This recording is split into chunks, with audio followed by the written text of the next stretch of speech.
Bonjour et bienvenue sur KHM pour une nouvelle vidéo. Aujourd'hui, je vous propose de découvrir comment profiter au mieux de votre bibliothèque multimédia sur votre NAS, depuis votre ordinateur, votre télé, votre téléphone ou encore votre tablette.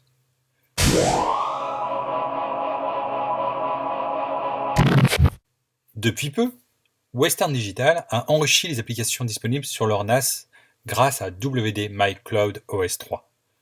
Le célèbre logiciel Plex Server a débarqué et nous allons découvrir ensemble les nombreuses possibilités qui nous sont offertes. Pour rappel, Plex fonctionne en mode client-serveur.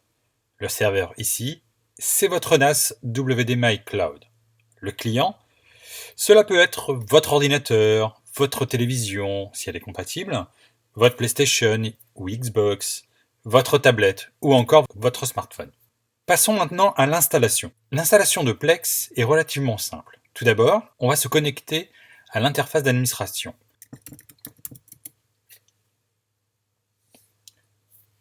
On va dans la section Applications,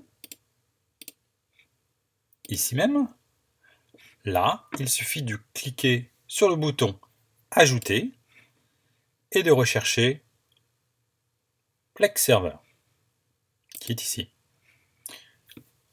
On clique sur le bouton Installer et on patiente un peu.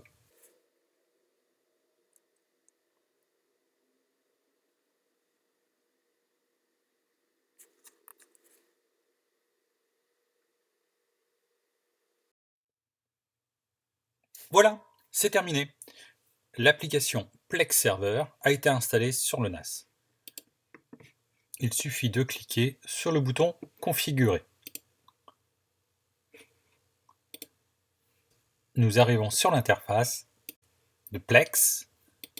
Dans un premier temps, nous allons passer en français. On sauvegarde. Pour que Plex fonctionne, il faut lui indiquer comment est structurée notre bibliothèque, films, séries, musique, photos, etc. Pour cela, on ajoute nos données grâce au petit bouton plus. On choisit ce que l'on veut intégrer dans Plex, nos films, séries télé, notre musique, nos photos ou nos vidéos personnelles. On commence par les films. Je souhaite que l'interface soit entièrement en français. Suivant. J'indique où sont stockés mes films sur le NAS.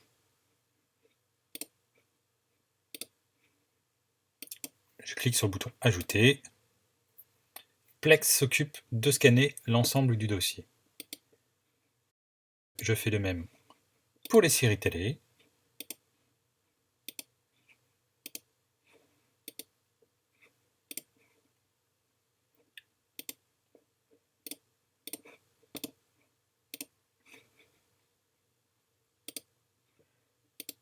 Pour la musique.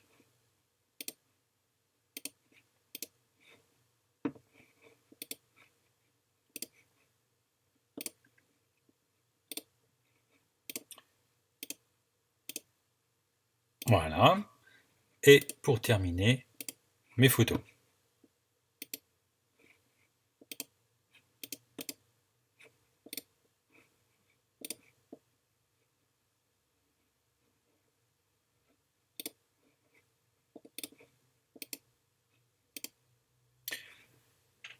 Vous l'avez certainement vu en arrière-plan, le NAS a continué à travailler, Plex pour être plus précis, pour indexer l'ensemble des fichiers.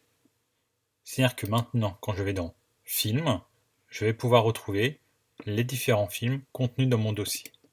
Lorsque je clique sur une jaquette, j'arrive directement sur les informations du film.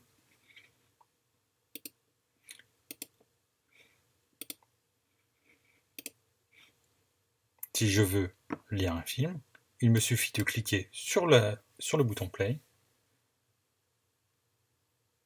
et le film démarre instantanément.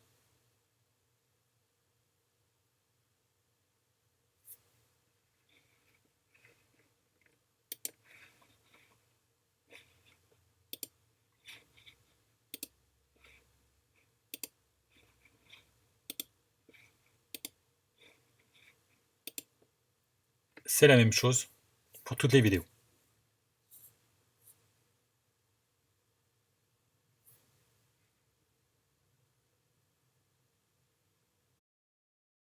Bien sûr, je peux avancer et revenir si je le souhaite.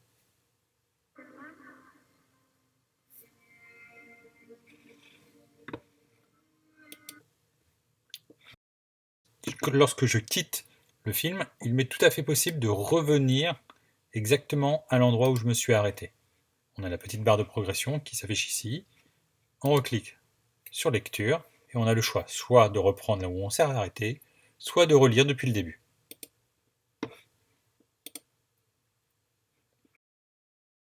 Passons maintenant à la musique.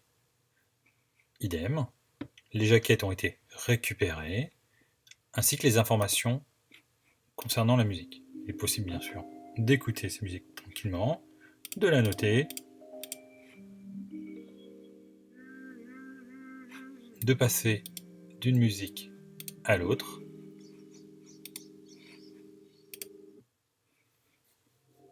de façon très rapide.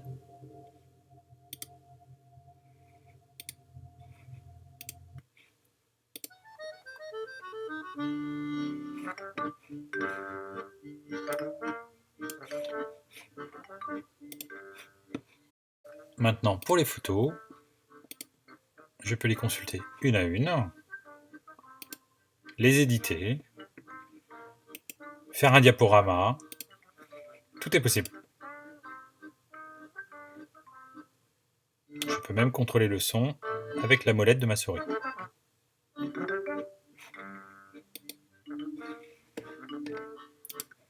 Alors vous allez me dire, c'est bien joli tout ça, mais comment je fais maintenant pour en profiter sur ma télé? Ça sera la seconde partie de la vidéo.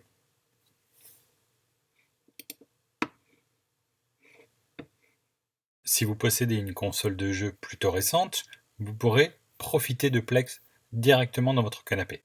Vous pouvez également utiliser votre tablette ou votre téléphone sous Android ou iOS d'Apple. Si vous possédez une Apple TV ou un Chromecast, vous pourrez envoyer votre flux vidéo directement sur votre télé. À ce moment-là, votre téléphone ou tablette se transforme en simple télécommande. Certains téléviseurs sont également compatibles Plex. Voilà, c'est terminé pour aujourd'hui. J'espère que cette petite vidéo vous aura plu. Rendez-vous très prochainement pour une nouvelle vidéo.